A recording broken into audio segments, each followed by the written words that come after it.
कमल के फूल खिलते हैं तो उसमें से बच्चे निकलते हैं। बच्चे उठते ही कूद कूद कर नहाने लगते हैं। लेकिन एक नालायक बच्चा अभी भी सो रहा था। तभी कमल फूल इसको उठा के पटकूंगा। थोड़ा बाल वाल सेट करके नहाने जाता है, लेकिन पानी में पैर डालते ही तभी कमल फूल। सभी बच्चे मजे कर रहे थे पानी। और ये साला दो बच्चे इस नालायक को बार बार पानी में डुबा रहा था। तो बच्चा अपना पिछवाड़ा आगे कर देता है तो ये बच्चे फिर बच्चे कछुए पे बैठ के पुंगी बजाते हुए आगे जाता है। कुछ बच्चे हंस को फूलों से सजाकर उस पे सवारी करते हैं। चलो उधर। पर ये बच्चा तो इधर 2-3 बच्चे मछली से स्टंट करते हैं। बड़े खतरनाक लोग हैं। बच्चे पानी से बाहर जमीन पे आते हैं और मेंढक के साथ मिलकर खेल खेलते हैं। बाप रे। ये 3 बच्चे मकड़ी के जाल में फुदकते हैं और ये बच्चे मेंढक को घोड़ा बना के सवारी करता है। गजब। ये मुर्गियाँ थोड़ा थोड़ा खाना खाती हैं। तभी ये साला चिंटू जो नकली मुर्गी बना है, ये सारा खाना एक ही बार में गटक जाता है, जिसके कारण इसका पेट भारी हो जाता है। बाप रे। और घोंसले से नीचे गिरकर 10 लाख अंडों का रिकॉर्ड तोड़ देता है। माशाल्लाह, सुभान अल्लाह, क्या कारीगरी है। फिर चिंटू को लटकाते हुए VIP सुविधा के लिए ले जाता है, लेकिन चिंटू को खराब हो जाएगा। फिर इसको एक गाड़ी में बंद कर देता है, जिसमें एक और नमूना पहले से मौजूद था। चिंटू बाहर देखता है कि हमें तो चिकन डिनर के लिए ले जा रहा है। तो ये साला अपना चोंच का इस्तेमाल करके एक छेद बनाता और नमूने को भी साथ ले जाता है। फिर वापस मुर्गियाँ के फार्म में आके सबको पीछे का कड़वा सच बताता है। फिर नमूने से भी सच बुलवाता है। पानी नहीं मिलता। जिसके बाद पूरे मुर्गी टीम मिलके इस बॉस आंटी को गर्मा गर्म अंडे फेंक फेंक के मारती है। फिर साला चिंटू उस फार्म का मालिक बन जाता है और खूब पैसा कमाता है, पर मुर्गियों के लिए VIP सुविधा देता है। ये बतख इस हंस के बच्चे को खूब डांटती है। फिर बतख के बच्चे भी इसे डांट के चला जाता है। चलो। फिर हंस अपना चेहरा देखता है। ये क्या है?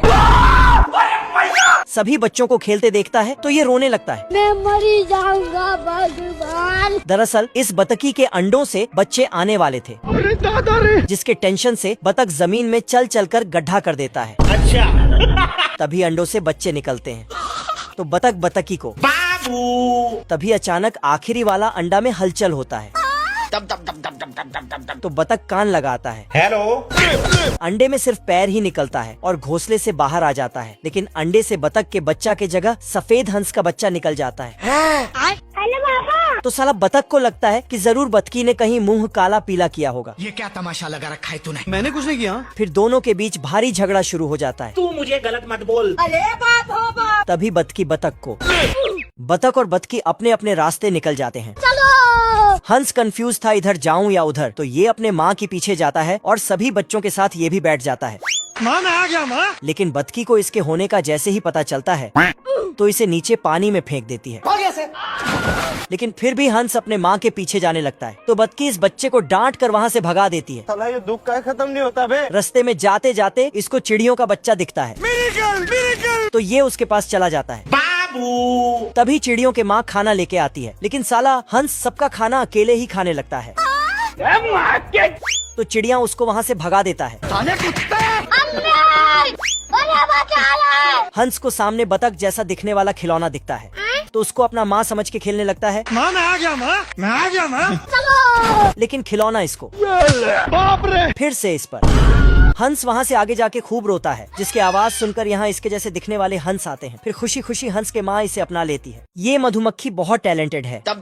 कपड़ा बुनाई के साथ साथ दूसरे तरह का टैटू भी बना देता है। गजब। दरअसल ये मधुमक्खी इस बतख को समाज सेवा करते हुए देखता है। अब देख तू। तो ये भी समाज सेवा में लग जाता है। बाहर पड़े कचड़े को अपने डंक से उठाकर डस्टबिन में डाल देता है और बतख को एक सिगार लाके दे देता है। Thank you. फिर इन दोनों के बीच अच्छी दोस्ती हो जाती है।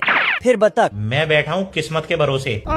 मधुमक्खी को अपने घर ले आता है और शहद खिलाता है। मजा आया। तभी मधुमक्खी को एक खुला बटन दिखता है तो उसे सिलने लगता है और फिर दोनों साथ ही सो जाते हैं। लेकिन तभी तो उसके डंक में एक ढक्कन लगा देता है। अच्छा। सुबह होते ही बतख 10 रुपया में गुब्बारा बेचने निकलता है। सभी बच्चे फटाफट बतख से गुब्बारा खरीद लेता है। उसके बाद मधुमक्खी को गुब्बारा फोड़ने के लिए भेजता है।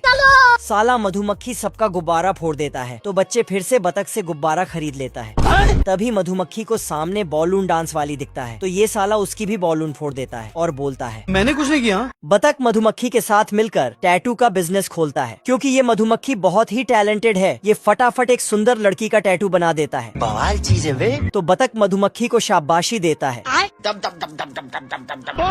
इसके पास बहुत तरह के टैलेंट है, जिसमें अपना डंक का इस्तेमाल करके कपड़े बुन देता है, अच्छा, लकड़ी में डिजाइन बना देता है और कपड़ों में फूल बना देता है। गजब। बेचारा मधुमक्खी पूरा फैक्ट्री का भार अपने ऊपर ले रखा था और ये साला बतख बैठे बैठे सिर्फ फोन में बातचीत करता है। कहाँ लगाया फोन?